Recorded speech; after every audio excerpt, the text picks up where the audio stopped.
संपूर्ण परिस्थितीवर नियंत्रण मिळवलं होतं. या धाडसी प्रयत्नानंतर लीनूला रुग्णालयात दाखल करण्यात आलं.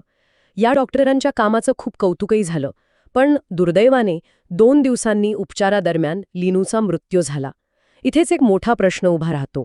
एकीकडे त्यांचं धाडस कौतुकास्पद आहे, पण दुसरीकडे काही जण म्हणू शकतील की नियमांच्या बाहेर जाऊन असा धोका पत्करणं कितपत योग्य होतं. हा खूप महत्वाचा नैतिक प्रश्न आहे, बरोबर. वैद्यकीय नियमानुसार ही प्रक्रिया पूर्णपणे चुकीची होती. पण त्या क्षणी डॉक्टरांसमोर 2च पर्याय होते. एक, नियम पाळून रुग्णाला काही मिनिटांत डोळ्यासमोर मरताना पाहणे, किंवा 2, नियम मोडून त्याला वाचवण्याचा एक धाडसी प्रयत्न करणे. त्यांनी दुसरा पर्याय निवडला.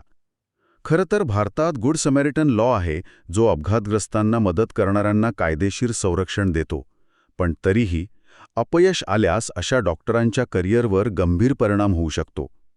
त्यांनी स्वतःच्या व्यावसायिक भविष्याला धोक्यात घालून हा निर्णय घेतला होता. म्हणजे त्यांचा प्रयत्न अयशस्वी झाला असं आपण म्हणू शकत नाही? अजिबात नाही.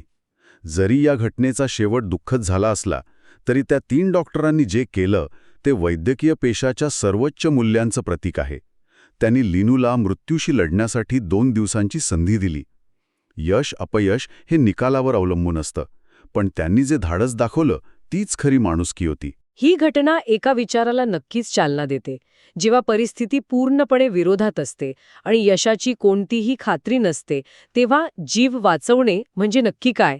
कदाचित ते फक्त शेवटच्या श्वासापर्यंत लढण्याची एक संधी देणं असतं, नाही का?